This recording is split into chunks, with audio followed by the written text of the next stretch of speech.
주시는 말씀은 신약성경 마태복음 7장 24절에서 27절 말씀까지 보겠습니다. 신약성경 맨 처음 성경 마태복음 7장 24절에서 27절 말씀까지 찾아서 우리 함께 24절부터 27절까지 함께 읽겠습니다. 그러므로 누구든지 나의 이 말을 듣고 행하는 자는 그 집을 반석 위에 지은 지혜로운 사람 같으리니 비가 내리고 창수가 나고 바람이 불어 그 집에 부딪히되 무너지지 아니하나니 이런 주추를 반석 위에 놓은 가 내리고 창수가 나고 바람이 불어 그 집에 부딪히매 무너져 그 무너짐이 심하니라. 몇 강은다고 이야기합니까? 그렇게 헤엄치는 그거는 수영이 아니더라. 그래가지고 실내 수영장 가니까 얼마나 남사스러운지. 그래서 이제 수영을 제대로 된 수영을 하려고 하면은 이 고개가 머리가 물속으로 들어가야 됩니다. 들어가야 되는데 이게 안 되는 거예요. 밑으로 추박을 하면은 안 되더라고요. 그래서 뭐 계속해서 이제 가르쳐주는데 하는 대로 이렇게 해보니까 얼마나 힘이 드는지. 제가 웬만한 운동은요 금방금방 잘 이렇게 배우는 그랬는데 이 수영은 제대로 안 되더라고요. 보니까. 그래가지고 이 목사님이 처음 이게 좀 살살 이렇게 배워주면 되는데 세게 이렇게 가르쳐주더라고요. 빨리 하도록 배우도록 하기 위해서. 저를 배워주게 되어지면 본인은 수영을 운동을 못하니까 그래서 빨리 이렇게 배워주려고 아마 그런 것 같아요.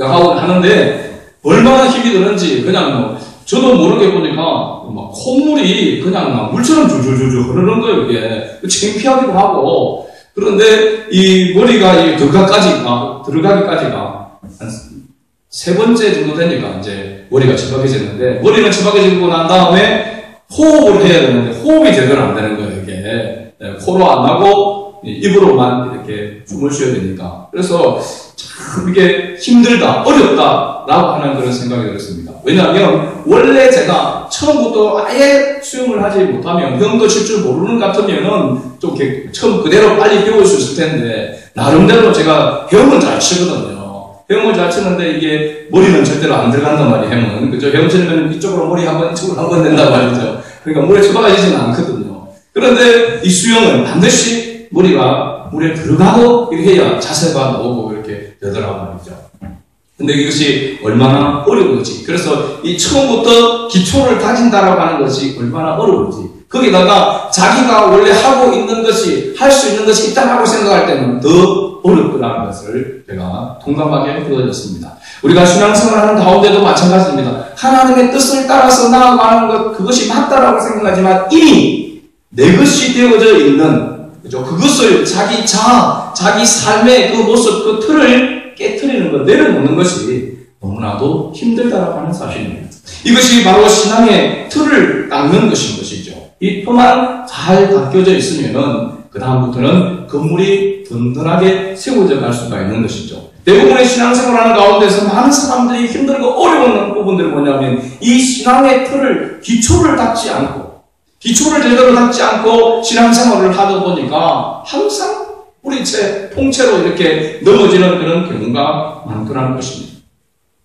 우리의 신앙생활하는 가운데서 기초의 틀을 든든히 세우는 그런 은혜가 있기를 주의 이름으로 축복합니다. 아멘. 오늘 본문 말씀을 보면 우리가 너무나 잘 아는 말씀이죠. 이 말씀은 예수님께서 산상에서, 산 위에서 많은 무리들을 앉혀놓고, 특별히 그 앞에는 12제자들을 앞에 두고 말씀한 그러한 내용입니다. 마태복음 5장에서부터 시작해서 7장까지가 바로 이 산상수훈이다. 이 산상수훈은 바로 기독교의 윤리다라고 이렇게 이야기를 합니다. 기독교의 윤리, 기독교인의 윤리라고 한다면은 구원받은 하나님의 자녀인 기독교인이, 그리스도인이 어떻게 살아가야 하느냐라고 하는 것을 우리에게 가르쳐주고 있는 것이죠. 그런데 우리가 이 산상수훈을 읽을 때마다 고백되는 것이 뭡니까? 정말 이렇게 살아갈 수 있는 사람이 있을까? 정말 이렇게 살아갈 수가 있냐 말이죠. 오리를 가고자 하는 자에게 신의를 동행하고, 겉옷을 가진 자에게 속옷을 가능한 자에게 겉옷까지도 내어주고, 원수를 사랑하고, 이 말씀들을 행할 수 있는 부분들이 정말 그것도 겉으로만 아니라, 한두 번이 아니라, 마음으로 온전히 삶을 살아갈 수 있느냐? 없다라고 하는 사실입니다. 누구나 다 이 산상수훈 5장, 마태복음 5장, 6장, 7장의 말씀을 이대로 살아갈 수 있다라고 장담할 수 있는 사람은 아무도 없는 것입니다. 그래서 이 말씀을 읽고 난 다음에 우리가 주님 앞에서의 모습은 어떠냐면 두 손을 드는 것입니다. 무릎을 꿇고 두 손을 드는 것이죠.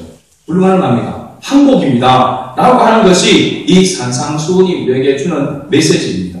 그래서 하나님의 은혜가 없이는, 하나님의 도우심이 없이는, 하나님의 능력이 아닌 것은 하나님의 자녀로서 살아갈 수 없다라고 고백하게 되어지는 거예요. 또 그 고백을 주님께서는 우리에게 듣고자 의도적으로 이 말씀을 하셨다라고도 할 수 있습니다.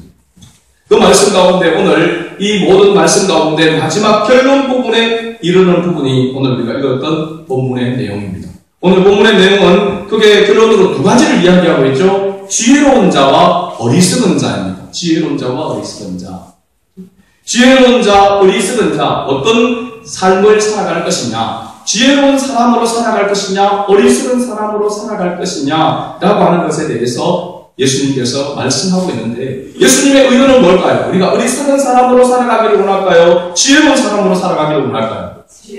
말할 것도 없이 하나님의 자녀인 우리는 지혜로운 삶을 살아가기를 하나님께서 원하신다는 사실입니다. 그 지혜로운 자의 삶이 무엇이냐라고 하는 것이 바로 25절 때 결론 부분에 이야기를 하고 있습니다. 우리가 읽었던 말씀 7장 25절 말씀을 한번 다시 읽어볼까요? 비가 내리고 창수가 나고 바람이 불어 그 집에 부딪히되 무너지지 아니하나니 이는 주추를 반석 위에 놓은 사람이요.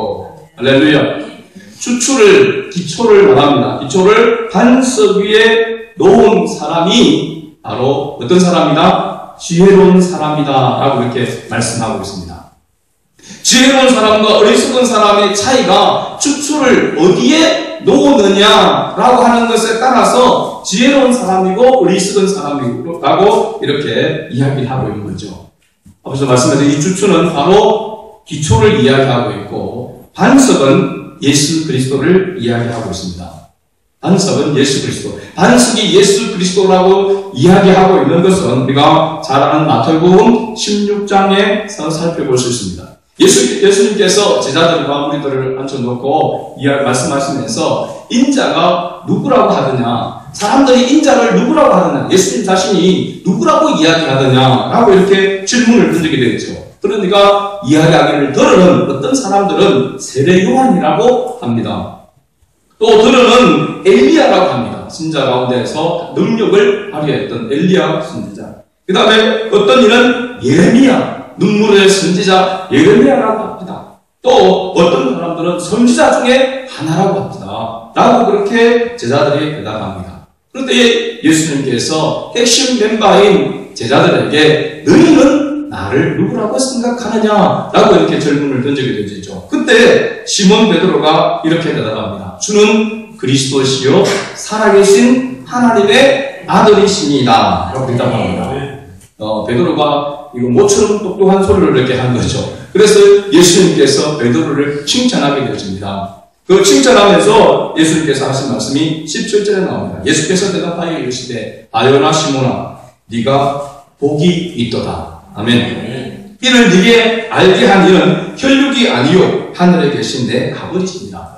네가 그렇게 네 모습을 보고 네 행위를 보게 되어지면 네 지식을 보게 되면 이런 말을, 이런 대답을 할 수 있는 모습이 아니다라고 이야기합니다. 누가? 하늘에 계신 내 아버지 하나님께서 이것을 네게 알게 하셨고 고백하게 했다라고 이렇게 말씀하고 있죠. 그러면서 마태복음 16장 18절에 또 내가 네게 이르노니 너는 베드로라. 내가 이 반석 위에, 베드로의 이름이 뭡니까? 반석입니다. 반석. 그죠?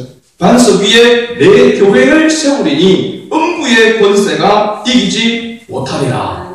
그리고 19절에 내가 천국 열쇠를 네게 주리니 네가 땅에서 무엇이든지 내면 내일 것이요 네가 땅에서 무엇이든지 풀면 하늘에서도 풀리리라 라고 이렇게 말씀합니다. 베드로에게 엄청난 축복의 말씀을 이렇게 하고 있죠. 주는 그리스도시요 살아계신 하나님의 아들이시다라고 하는 이 고백 때문에 베드로는 엄청난 그런 축복을 받게 되어지는데 실제로 보면은 베드로가 반석이라고 하는 이 이름 때문에 예수님께서도 이렇게 말씀하고 있는 것입니다. 네 이름이 반석이다. 네가 방금 고백했던 그 고백대로 바로 그 위에 내 교회를 세우겠다라고 말씀하고 있는 것이죠. 천주교에서는 초대 교황이 베드로라고 이렇게 이야기합니다. 왜 그렇죠? 바로 베드로가 이 고백을 하고 예수님께서 베드로에게 이 반석 위에 내가 교회를 세우겠다 이렇게 말씀하고 있고 이 교회에 대한 음부의 권세를 하나님께서 막아주시겠다. 너도 베드로에게 천국 열쇠를 네게 주리니 네가 땅에서 내면 내릴 것이고 네가 땅에서 풀면 풀리리라 라고 그렇게 말씀하셨단 말이죠. 그래서 베드로가 초대 교황이 되어진 것이고 그래서 지금도 교황은 바로 교회 위에 있는 존재라고 하는 사실입니다. 또 우리는 뭡니까? 우리는 교회의 머리가 되신 분이 누구라고 말씀하고 있습니까? 예수 그리스도라고 말씀하고 있죠. 바로 여기에서 성경을 해석함에 있어서 잘못 해석되어짐으로 말미암아 가톨릭이 이와 같은 모습으로 나아가게 되어진 것이죠. 예수님께서 말씀하시고자 하는 의도는 뭐냐면 이 반석 위에 교회를 세우겠다는 것은 베드로 위에 교회를 세우겠다는 것이 아니고 베드로가 고백한 그 고백 뭡니까? 주는 그리스도시요 살아계신 하나님의 아들이시다라고 하는 사실. 이 믿음의 반석 위에 이 믿음의 고백 위에 교회를 세우겠다라고 말씀하고 있는 것입니다. 그래서 교회의 머리는 베드로가 아니라 예수 그리스도가 하나님의 아들이신 예수 그리스도가 교회의 머리가 되시는 것이죠. 네. 우리가 이것을 제대로 이해하지 못하면 교회를 아주 우습게 생각하게 되어지게 되고 교회의 주인이 목사라고 생각할 수도 있고요. 교회의 주인이 어떤 사람, 어떤 인물이 교회의 머리가 될 수 있다라고 생각할 수도 있는 것입니다. 바로 여기서 이단들이 나오는 것이고 사이비가 나오는 것이죠.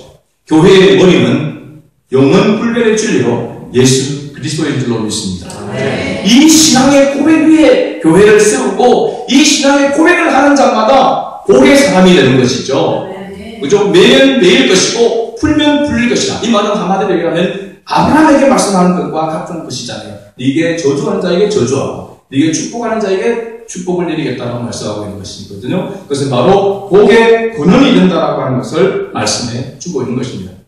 그래서 교회의 참된 머리는 반석은 예수 그리스도이라고 하는 사실을 여러분 꼭 기억할 수 있기를 바랍니다. 2016년을 시작하면서 우리 사천성학교회 또 모든 가족들이 바로 지혜로운 사람으로 살아가기 위해서 이 기초를 예수 그리스도 위에 세우는 지혜로운 사람으로 살아갈 수 있기를 주의 이름으로 축복합니다. 2010년 우리 사천성학교회 표어가 바로 기초를 든든히 세우는 교회인데요. 예수님 위에 예수님의 말씀 가운데서 기초를 세우는 그런 교회, 그런 성도의 삶을 살아감에 있어서 중요한 신앙의 기초가 바로 세 가지임을 이야기하고 있어요. 저는 첫 번째가 말씀의 기초를 세워야 된다라고 고백하고 있는 것입니다. 오늘 24절 말씀 우리가 읽었던 24절 말씀을 다시 한번 읽어볼까요? 그러므로 누구든지 나의 이 말을 듣고 행하는 자는 그 집을 반석 위에 지은 지혜로운 사람 같으리니. 자, 여기 보면 그래서 성경을 해석하고 성경을 생각할 때에 그 한 줄만, 그 단어만 가지고 해석을 하게 되어지면 오해를 할 수 있는 부분들이 많습니다. 성경은 문맥, 앞뒤의 문맥들을 잘 살펴봐야 올바른 해석을 할 수 있는 것이죠. 자, 보십시오. 그 집을 반석 위에 지은 지혜로운 사람은 뭐라고 했습니까? 나의 이 말을 듣고 행하는 자는 이라고 말씀하고 있는데 먼저 듣는 것이 중요하다고 하는 것을 말씀해 주고 있습니다. 예수님께서 하신 말씀을 들어야 된다라고 강조하고 있는 것이죠. 지혜로운 사람이나 어리석은 사람이나 동일하게 하나님의 말씀을 들어야 한다는 사실입니다. 듣는 것, 그 다음에 문제고 제일 중요한 것은 하나님의 말씀을 들어야 한다는 것이죠. 왜 그렇습니까? 하나님의 말씀을 들어야 뭐가 생겨납니까? 믿음이 생겨나기 때문에 그렇습니다. 믿음으로 하나님을 뭐 할 수 있습니까? 기쁘시게 할 수 있죠. 우리가 잘 아는 로마서 10장 17절 말씀, 이 말씀은 꼭 외워야 되는 말씀이죠. 그러므로 믿음은 드러내서 나며 들음은 그리스도의 말씀으로 말미암았느니라. 할렐루야. 믿음이 어디서 오느냐? 믿음이 믿어라 해서 오는 것이 아니고, 산에 올라가서 기도하면서 소나무 뿌리를 뽑는다고 해서 믿음이 오는 것이 아니고, 다른 어떤 것으로 해서 믿음이 오는 것이 아니고, 믿음의 통로는 그리스도의 말씀을 통하여 온다라고 말씀하고 있는 것이죠. 하나님의 말씀을 듣지 아니하고, 하나님의 말씀을 배우지 아니하고, 그죠? 하나님의 말씀을 대로 행하지 아니하면 믿음이 생겨날 수가 없다는 것입니다. 그래서 가장 중요한 것은 하나님의 말씀을, 예수 그리스도의 말씀을 들음으로 말미암아 믿음이 생겨나는 것입니다. 그래서 우리가 하나님 앞에 나와서 하나님의 말씀을 듣는 것, 이것은 믿음의 성숙을 위해서, 또 믿음을 가지기 위해서 가장 중요한 그런 모습이라고 할 수가 있는 것이죠. 그래서 저는 올 한 해 특별히 우리 사천중앙교회 모든 성도들이 하나님의 말씀의 기초 위에 세워지기를 원하는 그런 모습으로, 그래서 교리 공부를 시작하려고 합니다. 여러 가지 보면은 뭐 주일 오전, 그 다음에 주일 오후에 좀 성경 공부를 하는 그런 부분이 있고, 또 수요 예배는 지금 창세기를 강의하는 가운데 있어서 따로 시간을 내어서 또 모여서 하기가 쉽지 않아. 1월 8일부터 이번 주 금요일부터 시작되는 금요 기도에 의해 이 교리 공부를 쉽게 좀 이렇게 같이 묵상하고 하면서 먼저 시작을 하려고 합니다. 그래서 어디 보면은 가톨릭에 있어서의 우리가 본받아야 될 부분들 하나 가운데 뭐냐 하면, 여기는 성당에 나오게 되어지면 가장 먼저 하는 것이 교리 공부입니다. 교리 강좌 해가지고 매출 이렇게 시행하는 그런 모습을 보게 되어지죠. 사실은 그것이 중요한 그런 부분입니다. 물론 우리는 교리 공부에 앞서서 복음을 접하도록 하기 위해서 양육을 하고, 양육을 통해서, 양육 시간을 통해서 또 복음을 전하는 그런 모습으로 나아가게 되죠. 실제로는 보면 믿음이 들어가지 않으면은, 믿음이 생겨나지 않으면은 양육은 일어날 수가 없습니다. 무슨 말이냐면, 믿음이 들어와서 예수 그리스도를 믿음으로 말미암아 구원의 주님으로 영접할 때에 우리 안에 뭐가 들어오게 되어진 것입니까? 예수님이 우리 속에 들어오게 되는 거죠. 예수의 생명이 우리 속에 들어오게 되는 것입니다. 생명의 씨앗이 우리 속에 심겨지게 되어진 것이죠. 생명의 씨앗이 있는 자가 걸음을 주고 물을 주면 뭐 하게 됩니까? 자라가게 되어지죠. 씨앗이 없는 것을 자꾸 물을 주고 걸음을 주도 절대로 거기에는 싹이 날 수가 없습니다. 열매를 떠도 기대할 수가 없는 것이죠. 그래서 하나님의 말씀을 듣고 믿음이 생겨나는 자에게 계속해서 말씀을 가르치고, 그죠? 그렇게 할 때에 믿음의 성장이 일어나는 것입니다. 정말로 믿느냐라고 하는 것은 믿음의 성장이 일어나느냐, 성숙한 모습으로 나아가느냐, 그렇지 않느냐. 10년, 20년을 교회 생활을 함에도 불구하고, 예배를 드린다고 하면서도 불구하고, 주님이 기뻐하시는 모습으로 전혀 변화되지 않는다면, 아직까지 생명의 씨앗이 거기에 정말로 심겨 있는 것인가, 그렇지 않은 것인가, 기초를 예수 그리스도께 두고 있는가, 그렇지 않은가를 한번 심각하게 고민해 봐야 될 그런 문제죠. 하나님의 말씀을 듣게 되어지게 되고, 그리고 신앙의 믿음의 씨앗이 심겨지게 되어지면, 말씀을 계속해서 듣게 되어지고 가르침을 받게 되어지면 자동적으로 하나님 은혜 가운데서 성장하게 되는 줄로 믿습니다. 성숙하게 되어지는 것이죠. 우리가 늘 신앙생활을 하면서 딜레마에 빠지는 그런 부분이 뭐냐면 10년, 20년 신앙생활에도 변화되지 않는 그런 모습 때문에 고민하고 있습니다. 한번 변화를 체험하고 은혜를 체험했는데 불구하고 더 성숙되지 못하고 다람쥐 쳇바퀴 돌듯이 거기에 머물러 있다라고 생각할 때에 신앙생활하는 가운데에서 힘들어하게 되어지는 거죠. 믿음이 자라가게 되어지고 내가 성숙되어지고 변화되어질 때에 더 주님의 뜻 안에서 살아가려고 더 힘쓰게 되어지는 것을 보게 됩니다. 그럴 때는 기쁨이, 감사가 넘쳐나게 되죠. 원망과 불평과 그런 세상의 것으로 가득 채워지게 되어지게 되면 절대로 믿음이 자라갈 수가 없습니다.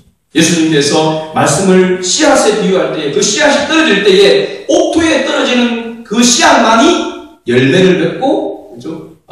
합당한 그러한 풍성한 열매를 맺는다고 했습니다. 가시떨기에 돌짝밭에 떨어지게 되어지면 결국은 열매를 맺을 수 없다고 했습니다.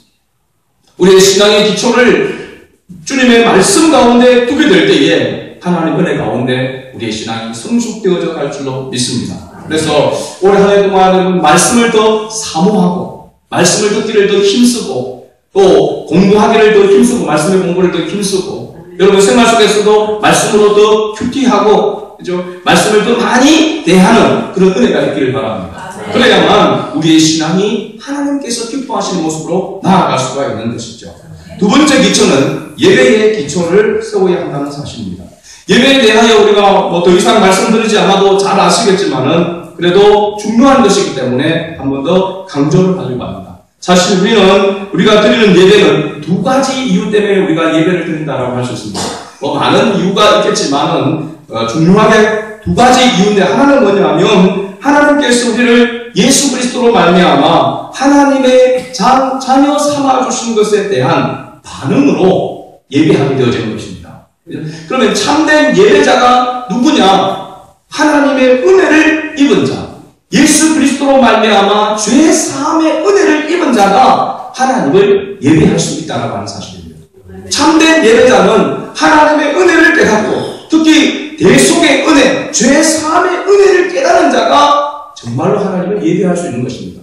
그런 자에게는 예배하라, 예배의 장소로 나와라 말하지 않아도 자동적으로 예배를 사모하게 되어져 있고 예배를 들지 않으면은 견딜 수 없는 그런 마음이 되어지는 것입니다.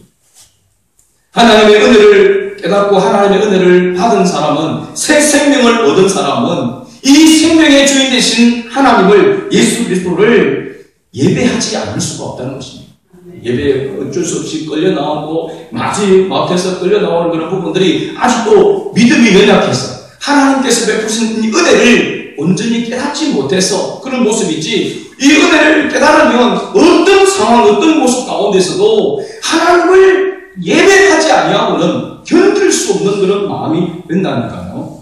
이런 은혜가 우리에게 다시 회복될 수 있기를 원합니다. 여러분 여기 앉아있는 분들 가운데 대다수가 이런 은혜를 경험했을 것입니다. 그러나 이 은혜가 항상 있는 것이 아니라 세상에 있는 것으로 이것이 덮어지게 되어지면 이 은혜가 식어지게 되어지게 되고 수그러들게 되어져서 주님을 사모하며 예배하고자 하는 그런 열정이, 그런 뜨거움이 같이 식어지게 된다는 사실입니다.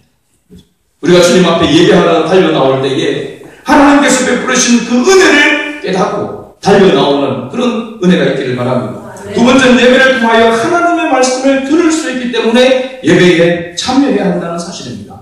우리가 예배 드릴 때 예배의 모든 순서가 다 중요합니다. 그죠? 하나님 앞에 예배를 드리는 모든 순서들이 중요한데 특별히 우리가 순서에 따라서 예배를 드리고 있지 않습니까? 예배를 드리는 가운데서 많은 부분이 하나님 앞에 드려지는 것입니다. 하나님 앞에 첫째는 뭘 드립니까? 찬양을 올려드리게 되는 거죠. 찬양을 올려드립니다. 그 다음에 우리의 기도와 간구를 하나님 앞에 올려드리게 되어지죠. 또 우리 하나님 앞에 예물을, 헌금을 준비해서 하나님 앞에 올려드리게 되어집니다. 우리의 모든 것들이 어떻게 보면 하나님 앞에 올려드리게 되는 것은 왜 하나님 앞에 드려야 되는가? 하나님께서 우리에게 주신 것이 크기 때문에 하나님은 우리에게 전부를 자신을 내어주셨기 때문에 우리 하나님께서 우리에게 주신 것에서 하나님 앞에 드리는 것은 지극히 당연한 것인 줄로 믿습니다. 그런데 예배의 순서 가운데 유일하게 하나님께로 우리가 받는 시간이 있습니다. 그 시간이 바로 말씀을 듣는 시간입니다. 그래서 예배 시간 가운데서 말씀의 시간이 가장 길게 확보되어져 있고 또 우리 원래 장로교회의 처음 모습을 보게 되어지면은 예배 드리는 예배당 안에서의 강대상이 굉장히 높은 곳에 있었습니다. 말씀을 선포한다라고 하는, 그래서 하나님의 말씀을 듣는 시간이라고 하는 것이 가장 중요하다라고 하는 것을 가식적으로 끝으로 드러내어주는 그런 모습이라고 할 수 있는 것이죠. 우리가 예배를 통하여서 하나님의 말씀을 듣는 이 시간에 하나님께서 우리에게 응답을 주시는 시간입니다. 또 우리를 치료하는 시간입니다. 우리를 회복시키는 시간이 말씀을 듣는 시간입니다. 그렇죠? 하나님의 말씀을 통해서 내가 깨달아짐으로 말미암아 내가 잘못된 생각에서 깨달아지게 되어지고 잘못된 길에서 말씀을 통해서 다시 회복되어지고 돌아옴으로 말미암아 치유의 역사가 일어나는 것입니다. 영과 육이 치료되어지는 시간이 말씀을 듣는 시간이라니까요. 하나님께서 또 한 주간을 살아가면서 우리에게 말씀하시고자 하는 그 시간이, 응답의 시간이 이 말씀의 시간입니다. 그러니까 얼마나 중요한 시간인지 모릅니다. 말씀을 듣는 시간을 우리가 소홀히 할 수 없다라고 하는 것을 알 수가 있죠. 그렇죠? 특별히 오늘은 한 해를 살아가면서, 한 해를 시작하면서 하나님께서 우리에게 주시는 말씀의 시간입니다. 이 말씀을 바르게 깨닫고 예배의 기초를 바르게 세워간다면 하나님께서 주시는 그 풍성한 은혜를 더 풍성히 누리는 은혜가 있게 될 줄로 믿습니다. 하나님 앞에 예배하는 시간, 그래서 가능하면 예배의 시간은 다른 어떤 것에 양보하지 마시기를 바랍니다.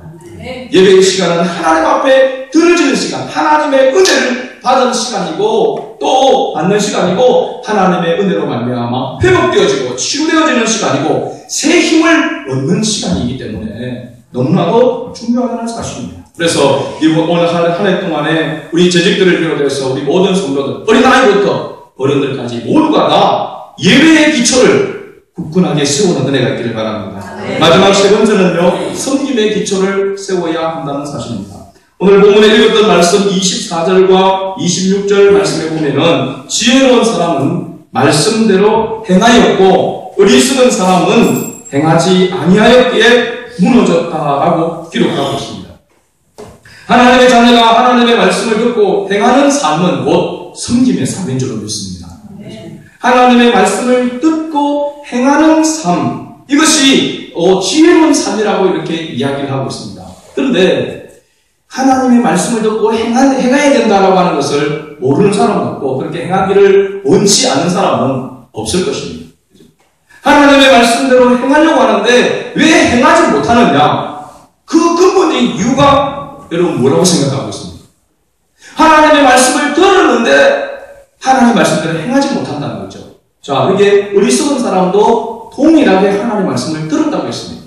지혜로운 사람이나 어리석은 사람이나 동일하게 하나님의 말씀을 들었어요. 그런데 지혜로운 사람은 듣고 행하였으나 어리석은 사람은 듣고 행하지 아니했다라고 말씀하고 있습니다. 그럼 우리는 당연히 행해야 된다고 생각하지 않습니까? 그런데 그 행할 수 있는 원동력, 그 행할 수 있는 힘이 어디서 온다는 것입니까? 원래 우리에게 있는 것이 아니라 기초에서, 반석에서부터 온다는 것을 말씀해 주고 있습니다. 기초를 반석 위에 놓으면은 그 말씀을 따라서 행하게 될 수 있는 힘을 공급해 주신다는 것입니다.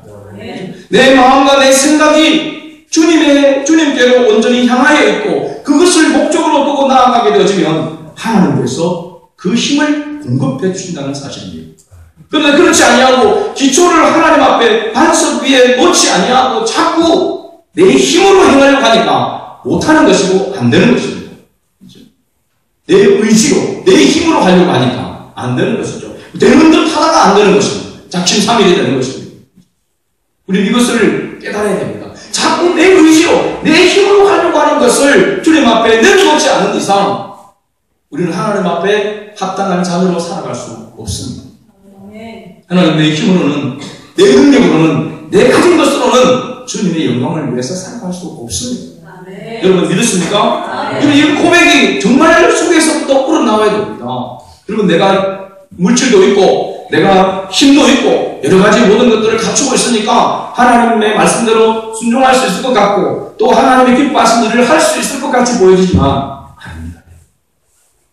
그렇게 사람이 볼 때는 그런 모습으로 행했다 할지라도 하나님은 나는 너를 모른다고 이야기하고 있죠.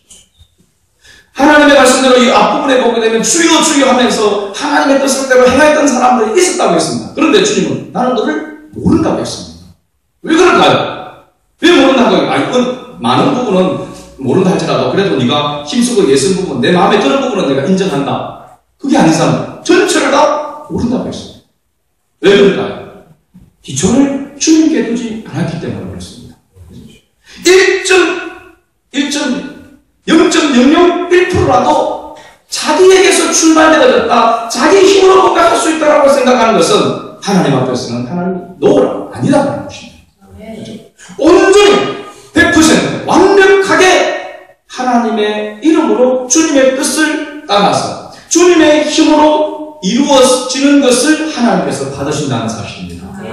그러니까 내 힘과 내 능력으로 내 가진 것으로는 하나님 앞에 영광 돌릴 수 없다. 오직 주님께서 공급해 주시는 그 힘으로, 그 은혜로 내가 하나님을 기쁘시게 할 수 있다라고 하는 이 고백이 우리의 삶 속에 항상 있어야 될 줄로 믿습니다. 그러니까 주님 앞에 우리가 기도하며 간구할 때에 주님 나를 긍휼히 여겨 주옵소서.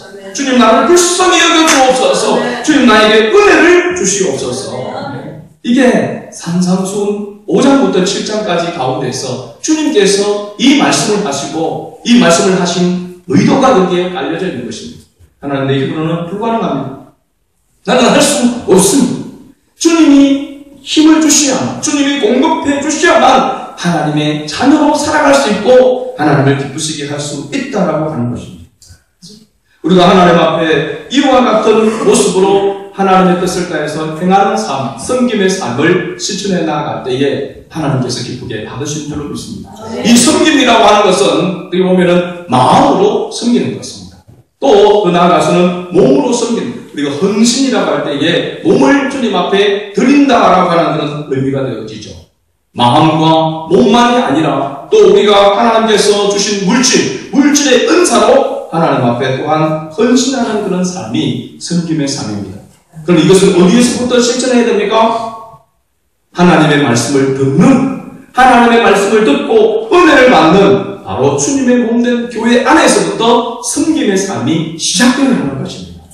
교회 안에서 우리의 모습이 섬김의 모습으로 보여지게 될 때 그 교회는 주님께서 함께 하시는 교회인 것입니다. 교회 안에서조차도 섬김의 삶이 사라져가는 시대 가운데 있습니다. 늘 얘기하지만 한국 교회 안에서 그 교회의 성도들 가운데 10%만 섬긴다고 이렇게 이야기합니다. 그런 시대입니다. 어쩌면 지금은 10%도 찾아보기 힘든 시대라고 할 수 있습니다.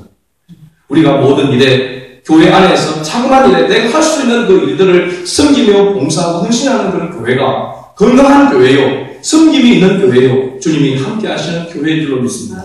그래서 2016년도에도 하나님께서 나에게 맡겨주신 직분, 또 공식적으로 나에게 맡겨주지 않았다 할지라도 하나님 앞에서 내가 할 수 있는 은혜를 받고 내가 할 수 있는 그 일을 찾아서 주님 앞에 작은 것에서부터 헌신하며 섬길 때에 우리 교회가 하나님의 은혜 가운데 든든히 서가는 교회, 기초가 든든히 세워진 교회임을 나타내는 증거가 될 줄로 믿습니다. 그래서 2016년 오늘 한 해 동안에 우리 사천성함교회 모든 가족들, 또 이전에 참석한 모든 성도들이 신앙의 기초를 바르게 세워감으로 말미암아 교회가 주님의 은혜와 진리 가운데 든든히 세워져가는 그런 교회가 되어져서 지역 복음화를 이끌어내고 하나님의 나라를 세워가는 그런 일에 쓰임받는 은혜가 있기를 주의 이름으로 축복합니다. 아멘.